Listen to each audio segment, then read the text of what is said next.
தியானத்திற்காக தெரிந்து கொண்ட வேத பகுதி வெளிப்படுத்தல் 21வது அதிகாரம் 3-5 வரை. வெளிப்படுத்தல் 21வது அதிகாரம் 3-5 வரை. மேலும் பரலோகத்திலிருந்து உண்டான ஒரு பெருஞ்சத்தத்தை கேட்டேன். அது, இதோ மனுஷர்களிடத்திலே தேவனுடைய வாசஸ்தலம் இருக்கிறது, அவர்களிடத்திலே அவர் வாசமாயிருப்பார், அவர்களும் அவருடைய ஜனங்களாயிருப்பார்கள். தேவன் தாமே அவர்களோட கூட இருந்து அவர்களுடைய தேவனாயிருப்பார். அவர்களுடைய கண்ணீர் யாவையும் தேவன் துடைப்பார். இனி மரணமும் இல்லை, துக்கமும் இல்லை, அலறுதலும் இல்லை, வருத்தமும் இல்லை, முந்தினவைகள் ஒழிந்து போயின என்று விளம்பினது. சிங்காசனத்தின் மேல் வீற்றிருந்தவர், இதோ நான் சகலத்தையும் புதிதாக்குகிறேன் என்றார். பின்னும் அவர், இந்த வசனங்கள் சத்தியமும் உண்மையுமானவைகள், இவைகளை எழுது என்றார். வாசித்த வசனங்களை தேவன் தாமே ஆசீர்வதிப்பாராக. கிருபையுள்ள நல்ல தகப்பனே, அடியனை மறைத்து நீங்கள் பேசும்படியாக ஜெபிக்கிறோம். கர்த்தாவே, நீர் கொடுத்த இந்த செய்தியை நீர் விரும்பிய வண்ணமாக உம்முடைய பிள்ளைகளுக்கு கொடுப்பதற்கு எனக்கு பலன் தாங்கப்பா. உம்முடைய வார்த்தையினாலே அடியனை நிரப்பும்படியாக ஜெபிக்கிறோம். கர்த்தாவே, இந்த இடம் முழுவதுமாக உம்முடைய கட்டுப்பாட்டிற்குள்ளாக உம்முடைய ஆளுகையில் கீழாக இருப்பதற்காக நான் நன்றி செலுத்துகிறோம் ராஜா. எங்களுடைய இதயமும் எங்களுடைய ஏக்கமும் ராஜா, எங்களுடைய சிந்தையும் ராஜா, எல்லாமே உம்முடைய வார்த்தையாக இந்த நேரத்தில் இருக்கும்படியாக மனம் தாழ்த்தி ஜெபிக்கிறோம் சுவாமி. கர்த்தாவே, எங்களை ஆசீர்வதிங்க, உம்முடைய வார்த்தையில் நிரப்புங்க. இவையாவையும் கண்மணியும் மீட்பராக இருக்கிற மேலான வல்லமையுள்ள கிறிஸ்து இயேசுவின் புண்ணிய நாமத்திலே கெஞ்சியுள்ள பரம்பிதாவே, ஆமென். அடியனுடைய மகன் சாமுவேல் இந்த காலில் கூட அறிமுகப்படுத்தும் போது சாமுவேல் என்று பேர் எப்படி வைக்கிறாங்க என்று சொன்னாங்க.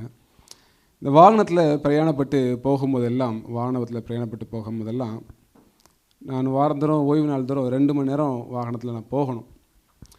ஒரு சில நேரங்களில் என்ன பண்ணுவான்னு சொன்னால், கொஞ்சம் அவரை உட்கார வைக்க கொஞ்சம் கஷ்டப்படுவோம். அப்படி கஷ்டப்படுற நேரங்களெல்லாம் மனைவி என்ன பண்ணுவாங்கன்னு சொன்னால், ஜெபம் பண்ணுவோம் அப்படின்ட்டு சொல்லி என்ன பண்ணுவாங்கன்னு சொன்னால், மகன்கிட்ட, சரி சாமுவேல் கண்ணை மூடு, ஜெபம் பண்ணுவோம் அப்படின்னு சொல்லுவோம். மனைவி சொல்லி கொடுத்துருக்காங்க, ஜெபம் பண்ணும்போதெல்லாம் நீ கண்ணை மூடணும்னு சொல்லி கொடுத்துருக்குறாங்க. அதனால் சாமுவேல் கண்ணை மூடுன்னு சொல்லும்போது நான் வாகனம் ஓட்டிகிட்டு இருப்பேன். என் மகன் என்ன பண்ணுவான்னு சொன்னால், டாடா ப்ரேயர் கண்ணை மூடுங்க, ப்ரேயர் கண்ணை மூடுங்க அப்படின்வார். நான் சிரிச்சுட்டு தம்பிட்டு சொல்லுவேன், தம்பி நான் கண்ணை மூடுனேன்னா நம்ம போகணும் இடத்துக்கு என்ன பண்ண முடியாது, போக முடியாது. அதனால் நான் கண்ணை விழித்து என்ன பண்ணணும், நான் பார்த்தாகணும் அப்படின்ட்டு சொல்லுவேன். ஏன் இந்த கதையை நான் உங்கள்கிட்ட சொல்லணும் அப்படின்னு சொன்னால், இந்த நாட்களிலே நாம் கண்ணை திறந்து நம்ம பார்க்கலை அப்படின்னு சொன்னால் நம்ம போக வேண்டிய இடத்துக்கு போக மாட்டோம். தேவனாக இயேசு கிறிஸ்துவானவர் சொல்லுகிறார், நீங்கள் விழித்திருங்கள், வாட்ச். நமக்கு இந்த கடைசி கால செய்திகளை நீங்கள் படிக்கும்போது தேவன் மறுபடியுமாக நமக்கு திருச்சபைக்கு நமக்கு கொடுக்குற ஒரு செய்தி என்னென்னா, வாட்ச், நீங்கள் பாருங்கள். அதனால் அதற்கு ஒத்த பிரசங்கமாக இந்த பிரசங்கம் இருக்கும். இந்த பிரசங்கத்தின் தலைப்பை ஒருவேளை நீங்கள் புல்லட்டினில் நீங்கள் பார்த்துருக்கலாம். இந்த பிரசங்கத்தின் தலைப்பு எம் அண்ட் எம். என்ன தலைப்புங்க? சொல்ல மாட்டேன்றீங்களே. M and M. ஒருவேளை இந்த நேரத்தில் பாஸ்டர் இந்த எம் அண்ட் எம்முக்கு என்ன விளக்கம் பாஸ்டர் அப்படின்னு உங்கள்கிட்ட நான் கேட்டேன்னா, ஒருவேளை பதில் இப்படி நீங்கள் சொல்லலாம், மத்திய மயக்கம் பாஸ்டர் சொல்ல வாய்ப்பு இருக்குது. ஆனால் நான் அதை கேட்க மாட்டேன். அதனால் உங்கள் போய்ட்டு வாட்சும் கிடையாது. நான் ஏற்கனவே சொல்லியிருக்கிறேன், என் சைடு தான் வாட்ச் இருக்குது.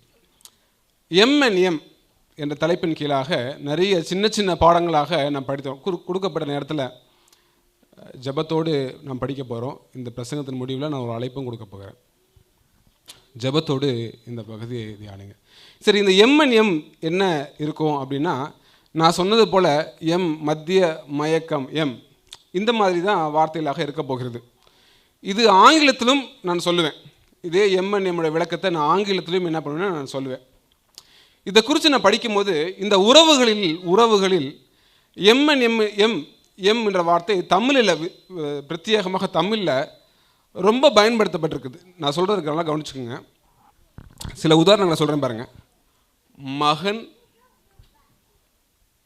மகள், எம் வந்துச்சுங்களா? மா, எம் சவுண்ட். மாமா, மாமா மச்சான், சரி சரி.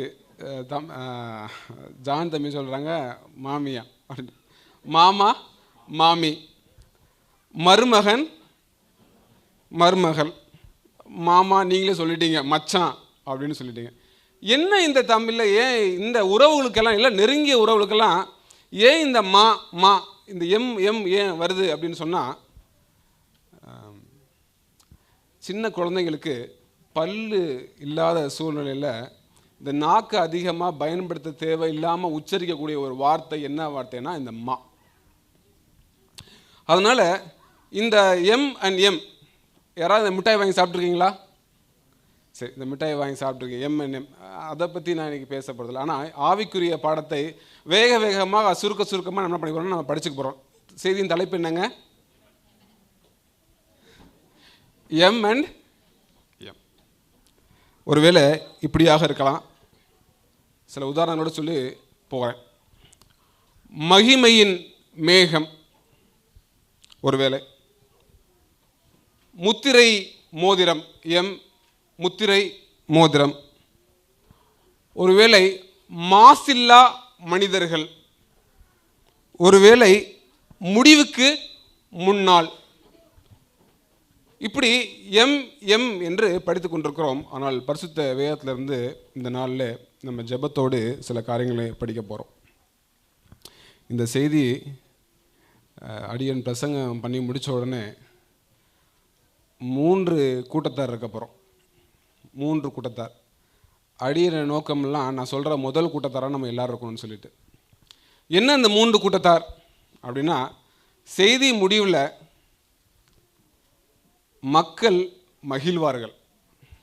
எம் என்னங்க? மக்கள் மகிழ்வார்கள். இரண்டாவது என்ன எம் அண்ட் எம்னா, மக்கள் மனம் திரும்புவார்கள். இரண்டாவது என்ன எம் என்னங்க? மக்கள் மனம் திரும்புவார்கள். தம்பி மட்டும்தான் சொல்லிகிட்டு இருக்காரு. மக்கள் என்ன பண்ணுவாங்க? மனம் திரும்புவாங்க. ஏன்னா நான் பேசினா தான் நம்ம அந்த அடுத்த ஒரு 20-25 நிமிஷம் நம்ம என்ன பண்ண போகிறோம்னா நம்ம படிக்க போகிறோம். மூன்றாவது, மக்கள் மனம் கோணுவார்கள். என்னுடைய ஜெபம் எல்லாம் இந்த நாளில் முதலாவது மக்கள் மகிழ்வராக இருப்பாங்க. எடுத்தவங்க வருஷத்தை வேதத்தை எடுத்துக்கொள்ளுங்க. நம்ம லூக்காவின் சுவிசேஷம் 14ஆம் அதிகாரத்துக்கு கவனத்தை செலுத்த போகிறோம். லூக்காவின் சுவிசேஷம் 14ஆம் அதிகாரத்துக்கு நம்ம நான் எல்லா வசனங்களையும் நான் வாசிக்க போகிறது கிடையாது. ஆனால் இந்த நடக்கிற ஒரு சம்பவத்தை நான் சொல்லி இதிலிருந்து, இந்த பகுதியிலிருந்து தேவன் என்ன எம் எம் வைத்திருக்கிறாரு, நான் அந்த எம் அண்ட் எம் அந்த காரியத்தில் இருக்கிறேன்னா தேவன் எப்படிப்பட்ட எம் அண்ட் எம் இருக்க சொல்கிறாரு என்பது தான் படிக்க போகிறோம். லூக்காவின் சுவிசேஷம் 14ஆம் அதிகாரத்தில் நீங்கள் பார்க்க முடியும். இங்கே ஒரு ஓமையை இயேசு கிறிஸ்துவான சொல்கிறார். இந்த ஓமையை சொல்லும் பொழுது இயேசு சொல்கிறாங்கன்னா, ஒரு எஜமான் இருக்கிறாங்க. இந்த எஜமான் தன்னுடைய ஊழியக்காரனை கூப்பிட்டு என்ன சொல்கிறாங்கன்னா, நீ இப்போ ஒரு கல்யாண விருந்து ஆயத்தப்பட்டிருக்குது, அழைக்கப்பட்டவங்களை நீ என்ன பண்ண, நீ போய் கூப்பிடு என்று சொல்கிறாங்க. இந்த ஊழியக்காரனும் போகிறார். போய் அங்கே கூப்பிடும் பொழுது அழைக்கப்பட்டவங்க என்ன பண்ணுறாங்கன்னா, காரணம் சொல்ல ஆரம்பிச்சிடுறாங்க. ஒரு 3 பேரை சொல்கிறாங்க. 3 பேரும் ஒவ்வொரு காரணத்தை சொல்கிறாங்க. ஒருவர் சொல்லிடுறாரு, திருமணம் முடிஞ்சிருக்குது, அதனால் நான் வர முடியாது அப்படின்னு சொல்லிடுறாரு. இன்னொருத்தர் சொல்கிறாரு, எனக்கு எருது மாடு இருக்குது, நான் வேலை பார்க்கணும் அல்லது விவசாயம் பார்க்கணும் அப்படின்னு என்ன பண்ணுறாருன்னா, 3 பேர் 3 காரியங்களை சொல்கிறாங்க. கடைசி எஜமான்கிட்ட போய் சொன்ன உடனே எஜமான் சொல்கிறாங்க ஊழியக்காரன்ட்ட, நீ விட்டுடு, இவங்களை அழைச்சல நீ விட்டுடு, நீ போய் இந்த ரோட்டில் இந்த தெருவிலலாம் இருக்கிறாங்கல்ல, நீ என்ன பண்ணினு அவங்கள கூட்டிகிட்டு இந்த கல்யாண விருந்து ஆயத்தப்பட்டிருக்கிறது, நீ அங்கே கூட்டிகிட்டு வா என்று சொல்கிறார். இதுதாங்க இந்த 14ஆம் அதிகாரத்தில் இருக்குது. அப்போ இந்த 14ஆம் அதிகாரத்தில் என்னென்ன எம் இருக்கிறது என்று பாருங்கள். முதலாவது எம் அண்ட் எம், முதலாளி எம் அண்ட் எம் இந்த 14ஆம் அதிகாரத்தில் என்ன இருக்குன்னு சொன்னால், மேக்னனிமஸ் மர்சி. மேக்னனிமஸ் மர்சி. முதலாவது M&M மேக்னனிமஸ் மர்சி. இந்த எஜமானை குறித்து நீங்கள் சிந்தித்து பாருங்கள். இந்த எஜமானை குறித்து நான் சொல்கிற இந்த ஓமையை வைத்து நீங்கள் தியானித்து பாருங்கள். மேக்னனிமஸ் மர்சி. இந்த எஜமான் எப்படிப்பட்ட ஒரு எஜமானாக இருக்காரு? இந்த எஜமானுக்கு தெரியும், இந்த தேவனுக்கு தெரியும், இந்த ஜனங்களை நான் கூப்பிட்டேன்னு சொன்னால் நிச்சயம் வரமாட்டாங்கன்னு தெரியும். இருந்தாலும் கூட என்ன பண்ணுறாங்கன்னு சொன்னால் ஒரு பெரிய ஒரு வாய்ப்பை இந்த எஜமான் என்ன பண்ணுறாங்கன்னா ஊழியக்காரனை அனுப்பி கொடுக்குறாங்க.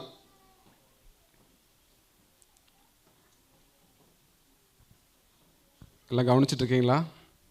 முதலாவது M&M என்னங்க? மேக்னனிமஸ் மர்சி. நீங்கள் சொன்னால் நான் சீக்கிரம் முடிச்சிருவேன்.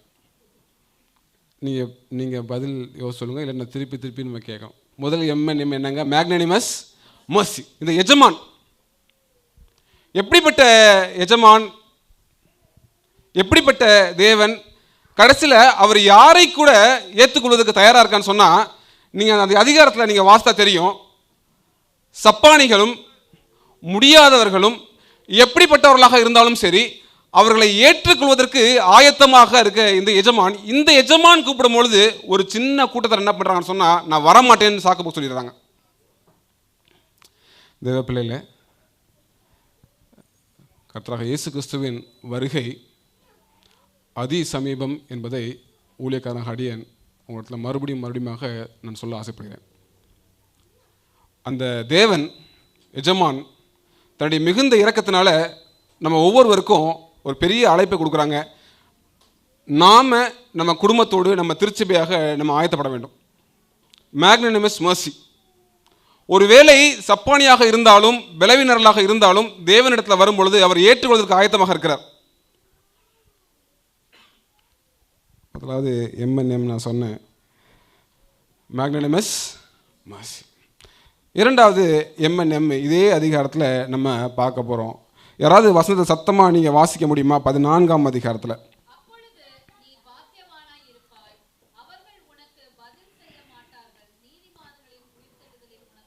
அக்கா அந்த வசனம் ஒரு வசனத்தை வாசிங்க. மத்தேயு 22ஆம் அதிகாரத்தில் 3ஆம் வசனம்.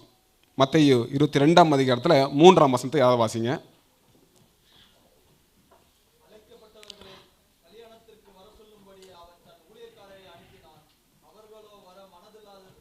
அவர்கள் எப்படி இருந்தாங்களாங்க?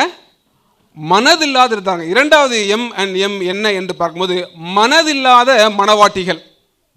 முதலாவது M&M சொன்ன எஜமானை பற்றி நம்ம பார்த்தோம். இந்த எஜமான மேக்னனிமஸ் மர்சி உள்ளவராக இருக்கிறார், ஏற்றுக்கொள்ள ஆயத்தமாக இருக்கிறாங்க. இங்கே ஒரு கூட்டத்தை இருக்கிறாங்க. எப்படிப்பட்ட M&M அப்படின்னு சொன்னால் மனதில்லாத என்னது? மனவாட்டிகள். மனதில்லாத மனவாட்டிகள். என்னத்துக்கு மனதில்லை அப்படின்னு சொன்னால் பரலோக ராஜ்யத்துக்கு அந்த அந்த அந்த திருமணத்துக்கு அழைக்கப்பட்டிருக்கிறாங்களே அந்த எண்ணம் கிடையாது. அந்த பரலோக ராஜ்யத்தை குறித்து தானே எண்ணம் கிடையாது, வேற எண்ணம் கிடையாது. இவ்வளவு செலவு பண்ணப்பட்டிருக்கிறது இந்த கல்யாணத்துக்கு, இவ்வளவு இதை பற்றி எது கவலையுமே கிடையாது. இந்த எஜமானன் எப்படிப்பட்டவர்? நம்மளை போய் கூப்பிட்டுருக்கிறாங்களே, நம்மளை யாராவது கூப்பிடுவாங்களா? நம்மளை யாராவது ஏற்றுக்கொள்வாங்களா? ஆனால் இந்த எஜமான் நம்மளை கூப்பிட்டுருக்கிறாரே, இந்த அழைப்பை ஏற்றுக்கொள்ள மனதில்லாத ஒரு இரண்டாவது காரியத்தை பார்க்க முடியும். மனதில்லாதவர்கள், மனதில்லாத மனவாட்டிகள். தேவனுக்கு பிரியமான பிள்ளைகளே, தேவனுடைய இந்த இரண்டாம் வருகை குறித்து நம்முடைய மனது எப்படியாக இருக்கிறது? நீங்கள் வேதத்தை நல்லா வாசித்து பார்த்தா உங்களுக்கு தெரியும். இந்த மனதில்லாதவர்கள் அப்படியே போயிடுவாங்க. நீங்கள் பாருங்கள், நீங்கள் வேத வசனங்களை நீங்கள் ஆராய்ந்து பாருங்கள். ஆண்டுடைய அழைப்புக்கு மனதில்லாமல் இருந்தோன்னு சொன்னால் அப்படியே விடப்பட்ட நிலைமைக்கு ஆயிரும். எப்படி பாஸ் இப்படி சொல்கிறீங்க அப்படின்னு ஒரு வேளை கேட்டீங்கன்னு சொன்னால், ஆதியாகமம் புத்தகத்தில் இங்கே ஆபிரகாம் எலியாசர் என்ற தன்னுடைய வேலைக்காரன் அனுப்பி நீ போய் என்னுடைய மகனுக்கு என்னுடைய சொந்த ஊர்லேருந்து போய் பொண்ணு எடுத்துட்டு வான்னு கேட்பாங்க. அப்படி போகும்பொழுது எலியாசர் ஒரு காரியத்தை கேட்பார். நான் போகிறேன், நான் மனவாட்டியை நான் கூப்பிடுவேன், அந்த பொண்ணு வருவதற்கு மனது இல்லாமல் இருந்தால் என்ன பண்ணுறதுன்னு கேட்பாங்க. நான் சொல்வதை வேதத்தில் நீங்கள் படித்து பாருங்கள். நான் போகிறேன், நான் கூப்பிடுவேன், அந்த மனவாட்டி வருவதற்கு மனதில்லான்னு சொன்னால் விட்டுரு. அப்போ இரண்டாவது M&M படிக்கிறோம். இங்கே ஒரு கூட்டத்தார் இருக்கிறாங்க, மனதில்லாத என்னது? மனவாட்டிகள். சரி, பாஸ்டருக்கு நான் என்ன சொன்னேன், கொஞ்சம் உதவி செய்யுங்க. முதல் M&M என்னங்க? மேக்னனிமஸ் மர்சி. அப்போ நீங்கள் சொல்கிறத பார்த்தா பாஸ்டர் சீக்கிரம் முடிச்சிருங்க. இரண்டாவது எம்என்எம் என்னங்க? மனதில்லாத என்னது? மனவாட்டிகள். சரி, இந்த மனதில்லாத மனவாட்டிகள் 3 காரியங்கள் சொல்கிறாங்க. என் பிரசனத்தில் கவனிச்சிட்டே வாங்க. 3 காரியங்களை சொல்கிறாங்க. ஒருவன் என்ன சொல்கிறார் என்று சொல்லி பார்க்கும்போது, எனக்கு தொழில் இருக்கிறது, எனக்கு தொழில் இருக்கிறது. இங்கேயும் ஒரு எம்என்எம் இருக்குது. என்னன்னு சொன்னால் மணி மைண்டட். Money minded. ஏன் மனதில்லாமல் இருக்கிறாங்க அப்படின்னு சொன்னால் மணி மைண்டட். இன்னொரு எம்என் இருக்குது, எம்என்எம் இருக்குது அதே இடத்துல. More and more, more and more. ஏன் மனதில்லாமல் இருக்கிறாங்க, பரலோகராஜ்யத்தை குறித்து என்ன ஏன் இல்லாமல் இருக்குது என்று சொல்லி பார்க்கும்போது, இந்த மனதில்லாத மனவாட்டிகளுடைய எண்ணம் என்னன்னா மணி மைண்டடாக இருப்பாங்க அல்லது மோர் அண்ட் மோர் என்று இருப்பார்கள்.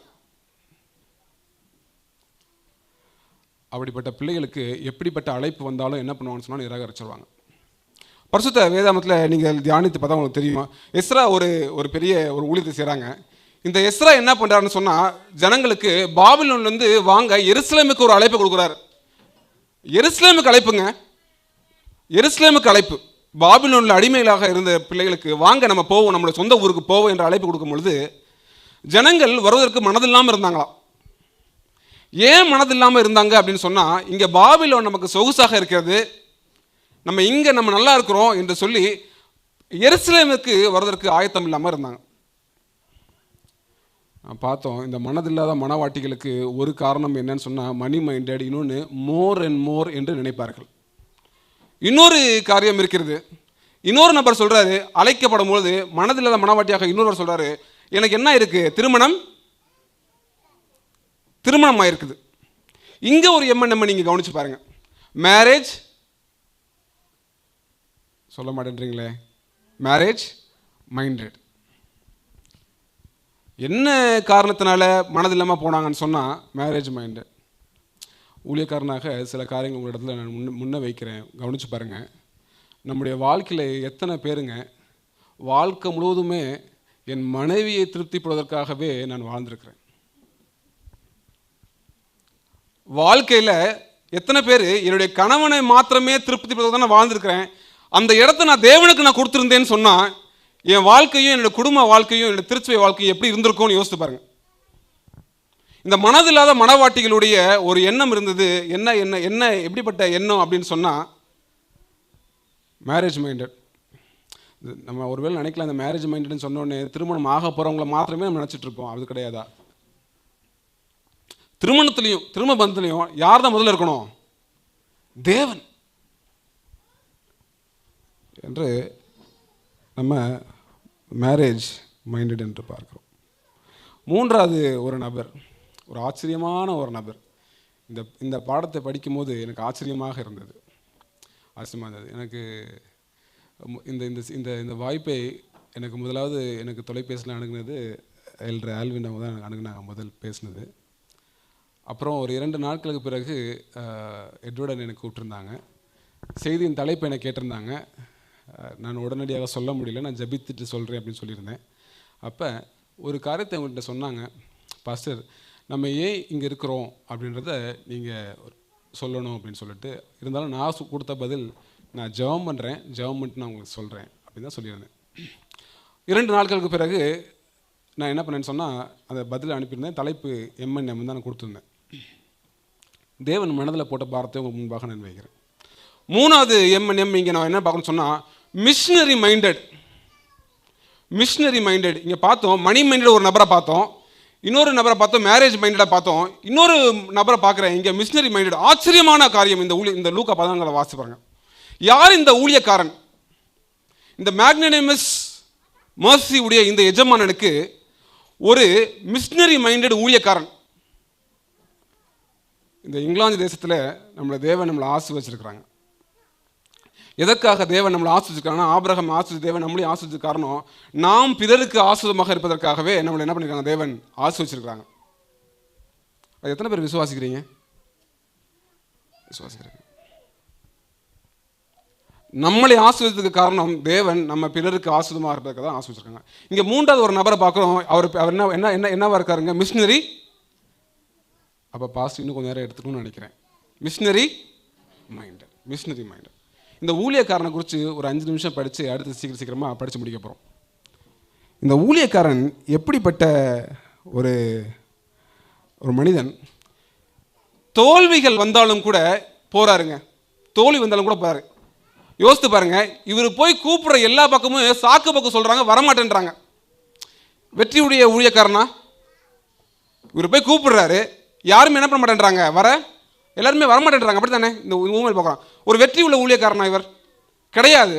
ஆனாலும் என்னை அழைத்த எஜமானன் என்னை ஒரு வேலை சொல்லியிருக்கிறாரு, அதை நான் செய்வேன் என்று சொல்றார். தேவனுக்கு பிரியமான பிள்ளைகளே, எனக்கு தெரியும் நம்மள நிறைய பேர் என்ன பண்ணிட்டு இருக்கீங்கன்னா ஊழியம் செய்து கொண்டிருக்கிறீங்க. இந்திய தேசத்திலேயோ இங்கேயோ திருச்சபையில் பொறுப்புகள்லையோ நீங்கள் செய்து கொண்டிருக்கிறீர்கள். கர்த்தர் உங்களை அதிகமாக ஆஸ்வதிப்பார். இந்த ஊழியக்காரனை போல ஒருவேளை நான் இல்லாமல் இருக்கிறேன் ஆண்டவரே, நான் இந்த ஊழியக்காரனை போல இருக்கணும் அப்படின்னு சொன்னால் இந்த செய்தி முடியல நான் ஒரு அழைப்பை கொடுப்பேன். நான் எடுத்த தீர்மானத்தில் ஆண்டவரே நான் ஊழியம் செய்யாமல் இருக்கிறேன் ஆண்டவரே, இந்த ஊழியக்காரனை போல நான் மாற வேண்டும் ஆண்டவரே என்று சொன்னால் ஆண்டவரை ஒப்புக் கொடுங்க. நான் மறுபடியும் தொடரப் போகிறேன் ஆண்டவரே, நான் மறுபடியும் செய்ய போகிறேன் ஆண்டவரே. நான் சொல்கிறேன், யாரும் வரமாட்டேன்றாங்க, இருந்தாலும் நான் செய்வேன். இந்த ஊழியக்காரனாக சில சில சில அற்புதமான இந்த குணத்தை நீங்கள் நான் சொல்லிக்கொண்டே வரேன், நீங்கள் கவனித்து கொண்டே வாங்க. நேரம் இல்லாத காரணத்தினால தான் நான் ஒவ்வொரு வசனத்தையும் வாசிக்க சொல்லலை. நான் நேராக நான் சொல்லிக்கொண்டே வருகிறேன். இந்த ஊழியக்காரர் என்ன செய்கிறாரு அப்படின்னு சொன்னால், எஜமானிட்ட போய் பதில் சொல்கிறார். முதலாவது எஜமானன் சொல்லி அனுப்புகிறாங்க, ஊழியக்காரன்ட்ட நீ போய் கூப்பிடுன்னு சொல்கிறாரு. எஜமானிட்டேருந்து போகிறாங்க. அதன் பிறகு மக்கள் ஒரு பதில் சொல்கிறாங்க, நான் வரலன்னு சொல்லிடுறாரு. உடனே மக்கள்கிட்ட இருந்து எஜமான்ட்ட வந்து சொல்கிறாரு, எஜமானனே நான் கூப்பிட்டேன், யாரும் வரல, நான் என்ன செய்யட்டும் அப்படின்னு கேட்குறாரு. அப்போ நீ போய் என்ன பண்ணி ரோட்டில் எல்லாரையும் கூப்பிட்டுவான்னு சொல்கிறாங்க. அப்போ ஒரு ஊழியக்காரனுடைய வேலை என்ன அப்படின்னு சொன்னால், மக்களிடத்திலும் தேவனிடத்திலும் மக்களிடத்திலும். ஒரு வேலை நம்மள யாராவது நான் தேவனிடத்தில் மாத்திரம் இருக்கிறேன், நான் ஊழியக்காரன் என்றால் நம்ம அப்படி இருக்க முடியாது. அல்லது நான் மக்களோடு கூட மாத்திரம் இருக்கிறேன், நான் தேவனோட நேரம் செலவு பண்ணலன்னா அப்படி என்ன பண்ண முடியாது, நம்ம இருக்க முடியாது. பரிசுத்த வேதாகம் நம்ம கற்றுக் கொடுக்கிறது, நம்ம தேவனிடத்திலும் மக்களிடத்திலும் தேவனிடத்திலும் அப்படிப்பட்ட மிஷனரி மைண்டட் உள்ள ஒரு ஊழியக்காரனாக இந்த ஊழியக்காரன் இருந்தார்.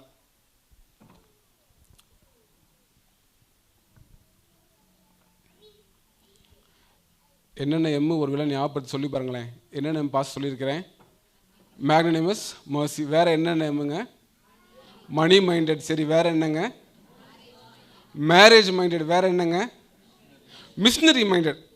சரி, மிஷனரி மைண்டட் என்று நான் பார்க்குறேன். இந்த ஊழியக்காரனை குறித்து வேகமாக படிக்கிறோம். இவர் ஒரு செய்தியை போய் சொல்கிறாரு, சீக்கிரமாக போய் சொல்கிறாருங்க. நேரத்தை புரிந்த ஒருத்தராக இருந்தார். என்ன செய்தி சொல்கிறாருன்னா, எல்லாம் the marriage supper is ready. அவர் சொல்கிற செய்தி என்னென்னா, the marriage supper is ready. நானும் நீங்களும் செய்ய வேண்டிய ஊழியம் என்ன ஊழியம்னா இந்த ஊழியம் தாங்க. நான் போய் மக்களிடத்தில் தேவனுடைய கர்த்தராகிய இயேசு கிறிஸ்துவின் 2ஆம் வருகை என்ன இருக்குது, சமீபமாக இருக்குது, ஜனமே நீ வா என்று சொல்கிற ஒரு அழைப்பை நாம் கொடுக்க வேண்டும்.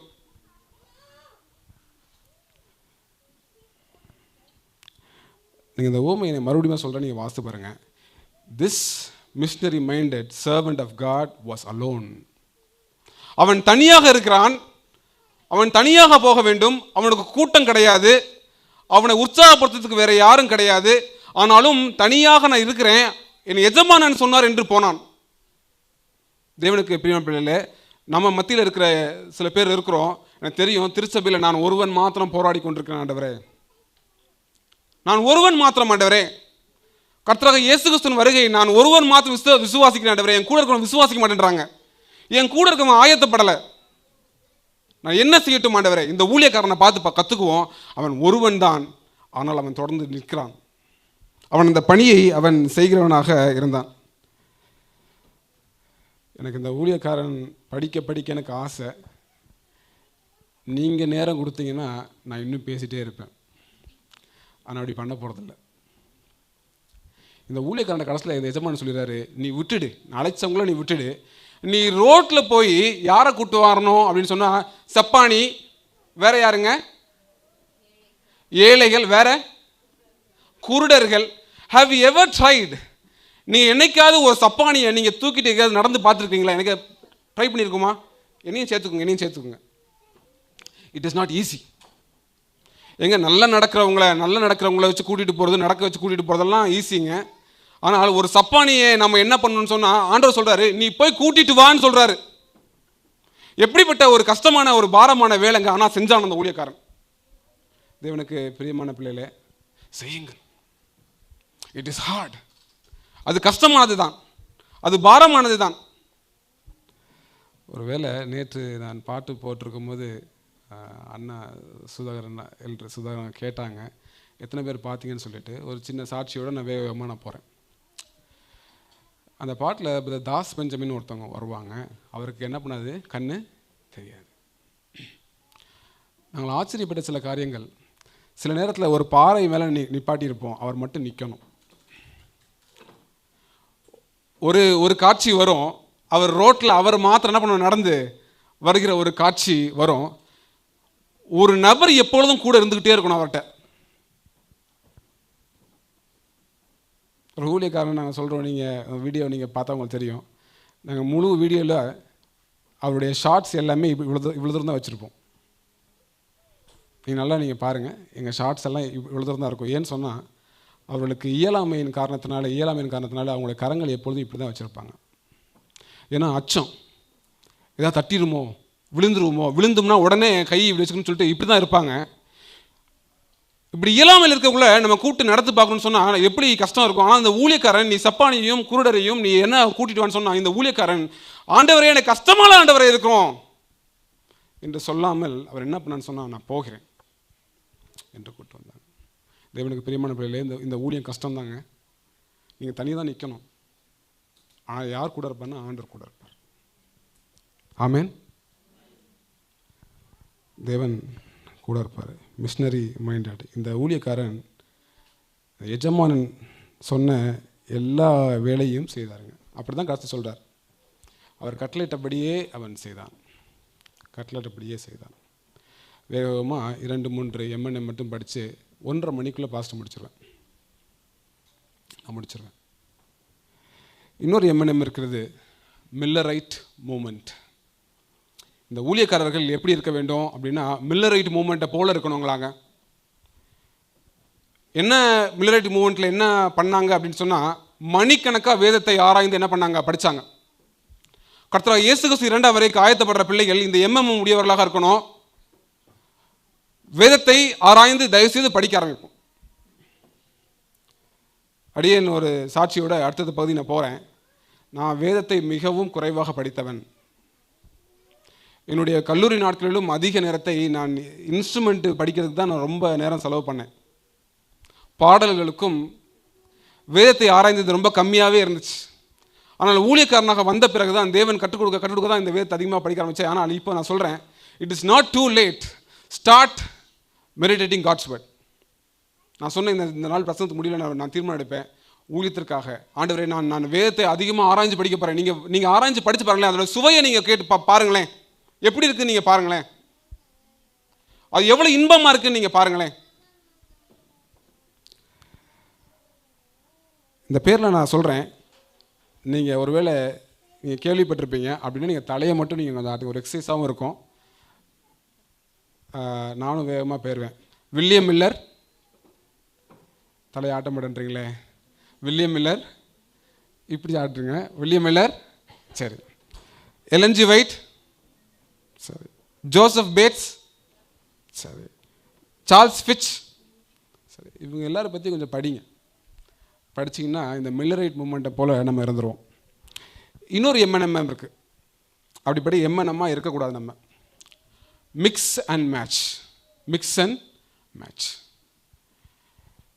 தேவனுடைய 2ஆம் வரைக்கு முன்பாக பிள்ளைகள் நம்ம இந்த மிக்ஸ் அண்ட் மேட்ச், இந்த கடைகள்லாம் பார்த்துருக்கீங்களா, இந்த போட்டிருக்கலாம் மிக்ஸ் அண்ட் மேட்ச். ஒருவேளை நம்ம வாங்குறவங்களா இருக்கலாம். இந்த மிக்ஸ் அண்ட் மேட்ச் இருக்கக்கூடாது. என்னன்னு சொன்னால், உலகமும் நம்மளும் சேர்ந்து இருக்கிற அந்த மிக்ஸ் அண்ட் மேட்ச் என்ன பண்ணக்கூடாது, நம்ம இருக்கக்கூடாது. அதோட ஒரு தீர்க்கதரிசனம் நிறைவேறதையும் நான் உங்களுக்கு சொல்கிறேன். கடந்த ஒரு 2 வாரங்களுக்குள்ளாக வந்த செய்தியை ஒருவேளை நீங்கள் படித்திருக்கலாம். இந்த நாட்டின் ராஜா மறுபடியும் எங்கே போயிட்டாங்க, போப்பு கிட்ட என்ன பண்ணாங்க, போய் ஒரே நேரத்தில் என்ன பண்ணியிருக்காங்க, அவங்க ஜெபம் பண்ணியிருக்காங்க. 500 வருடங்களில் நடக்காத ஒரு காரியம் என்று கூகுள்லேயே போட்டிருக்கிறாங்க. 500 வருடத்தில் இப்படி நடந்ததே கிடையாது. மிக்ஸ் அண்ட் மேட்ச் நடந்து கொண்டிருக்கிறது. இது என்னத்தை காட்டுகிறது அப்படின்னா நல்லா கவனிச்சு பாருங்க. கர்த்தராகிய இயேசு கிறிஸ்து முதலாம் வருகை வரும்பொழுது மிக்ஸ் அண்ட் மேட்ச் நடந்துச்சு. பரிசேயர்களும் சதிசேயர்களும் ஒருத்தர் பேச மாட்டாங்க, சரியாக உறவாட மாட்டாங்க. அவங்களுடைய ஒவ்வொருவருடைய எண்ணமும் அவங்களுடைய கோட்பாடுகளும் வேறு வேறு இருந்தது. But the United. அவங்க யுனைட் பண்ணும்போது ஒரு காரியம் நடக்கும்னு சொன்னால், சத்தியத்தை அவங்க என்ன பண்ணுவாங்க, அவங்க நசுக்குவாங்க. கிறிஸ்து இயேசுவை கொலை செய்வார்கள். தேவனுக்கு பின்னாக நடக்கிறவங்களுக்கு என்ன பண்ணுவாங்கன்னு சொன்னால், முடிவை கொண்டு வர முயற்சி பண்ணுவாங்க. மிக்ஸ் அண்ட் மேட்ச் நடந்து கொண்டிருக்கிறது. அது என்ன அடையாளத்தை அது காட்டுகிறது என்றால், கர்த்தராகிய இயேசு கிறிஸ்துவின் 2ஆம் வருகை மிக சமீபம். இன்னொரு எம்என்எம் இருக்கிறது, மிஸ்ஸிங் மெமோரியல்ஸ். எதுக்காக நம்ம இங்கே கூடியிருக்கோம்னு சொன்னால், ஆண்டவரே ஒருவேளை நாங்கள் மெமோரியல்ஸை மிஸ் பண்ணுறோமா ஆண்டவரே? What happened in your church, in your family, October 22nd, October 22ஆம் தேதி உங்களுடைய சபைகளிலும் உங்களுடைய இல்லங்களிலும் என்ன பேசப்பட்டது? Are we missing memorials? October 31ஆம் தேதி ஒரு 10 நாளைக்கு முன்னாடி வாட் ஹேப்பன்ட், என்ன நடந்துச்சு? ஆர் வி மிஸ்ஸிங் மெமோரியல்ஸ் என்று யோசித்து பாருங்க.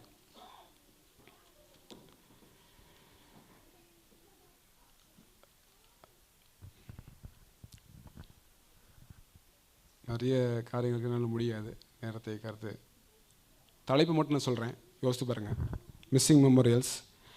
Minute matters. Minute matters. இந்த கடைசி நாட்களில் நேரம் ரொம்ப முக்கியங்க. Morning moments. நம்ம இந்த நாட்களில் என்ன செய்ய வேண்டும்? ஆணுடைய பாதத்தில் நம்ம கண்ணீரோடு உட்கார வேண்டிய நாட்கள். Manipulated messages. சமாதானம் என்று சொல்வார்கள். என்ன பண்ணாதீங்க, நீங்கள் நம்பாதீங்க என்று பரிசுத்த வேதாகமம் சொல்கிறது. மீட்டிங் த மெசாயா. கர்த்தராகிய இயேசு கிறிஸ்து வருகை சமீபமாக இருக்கிறது. கடைசியாக இந்த வெளிப்படுத்தல் புத்தகத்தில் நம்ம ஒரு வசனத்தை வாசித்தோம் இன்றைக்கி, வேத வசனமாக. மங்காத மாளிகை, ஹெவன்லி கிங்டம்.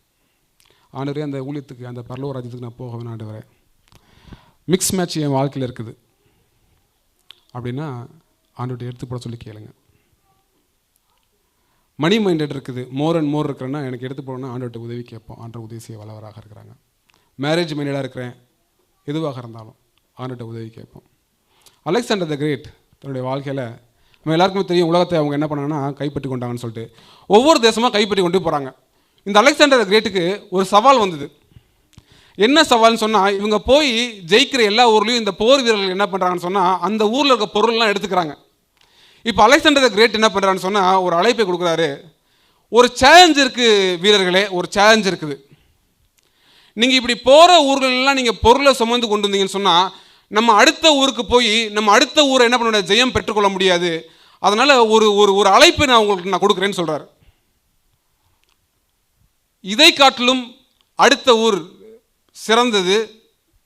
நமக்கு ஒரு இலக்கு இருக்கிறது, அந்த இலக்குக்கு நம்ம அழைக்கப்பட்டிருக்கிறோம். அதனால் நம்ம இந்த பொருளை இங்கே விட்டால் மாத்திரம்தான் நம்ம அந்த ஊருக்கு நம்ம போக முடியும். என்னோட எத்தனை பேர் நீங்கள் பயணிக்க தயாராக இருக்கிறீங்க என்று சொல்லும் பொழுது, அங்கே இருந்த வீரர்கள் என்ன பண்ணாங்கன்னா ஒரு தீர்மானம் எடுத்தாங்களா? ஆம், நம்முடைய தலைவர் ஒரு அழைப்பை கொடுக்குறார். ஒரு அழைப்பை கொடுக்குறார். எனக்கு இந்த ஊரோ இந்த ஊரின் பொருளோ எனக்கு முக்கியம் கிடையாது, எனக்கு ஒரு இலக்கு இருக்கிறது, அந்த இலக்கிற்கு நான் போக வேண்டும் என்று சொல்லி என்ன பண்ணாங்கன்னா, அந்த பொருள் எல்லாம் அங்கேயே விட்டுட்டாங்க. ஆனால் எஃப் கொடுங்க, நான் எஃப். நான் ஒரு பாடலை நான் பாடுவேன், 2 நிமிடம். அந்த பாடலை நான் பாடும்பொழுது, ஆண்டவரே எனக்கு உதவி செய்யுங்க. இந்த எம்என்எம் பற்றி நான் படித்தேன். அலெக்சாண்டர் த கிரேட் அழைப்பு கொடுத்த உடனே அந்த வீரர்கள்லாம் வந்தாங்க. ஊழியக்காரங்க அடியே அவங்க முன்பாக நான் வைக்கிறேன். ஆண்டவரே, எனக்கு ஒரு இலக்கு இருக்கிறது, எனக்கு பரலோக ராஜ்யம் இருக்கிறது, நான் அந்த ராஜ்யத்துக்கு நான் ஆயத்தப்படணும். நான் இதை பற்றி எங்கள் வீட்டில் பேச போகிறேன், இதை பற்றி எங்கள் சபையில் நான் பேச போகிறேன், இதை பற்றி நான் ஆராய்ஞ்சு நான் பார்க்க போகிறேன், என் ஜீவியத்தை எனக்கு கொடுப்பீங்கன்னு சொன்னீங்கன்னா, பாச சின்ன ஜெபம் பண்ணும்போது நீங்கள் எழுந்து நில்லுங்கள். எல்லோரும் அல்ல, நீங்கள் செய்திக்கு ஒப்பு கொடுத்தவர்கள் என்றால் நீங்கள் எழுந்து நில்லுங்க. எனக்கு பலன் வேணும் ஆண்டவரே. காலமோ செல்லுதே, வாலிபம் மறையுதே, எண்ணம் எல்லாம் வீணாகும், கல்வியெல்லாம் மண்ணாகும், மகிமையில் இயேசுவை தரிசிக்கும் நேரத்தில் அந்த நாள் நல்ல நாள், பாக்கிய நாள். காலம் சிலைகிறது தேவ பிள்ளைகளை, நீங்கள் இந்த செய்திக்கு ஒப்பு கொடுத்தீங்கன்னு சொன்னால் நீங்கள் எழுந்து நில்லுங்கள். உங்களுக்காக ஒரு விசேஷ ஜபத்தை எடுக்க விரும்புகிறேன். காலமோ செல்லுதே, வாலிபம்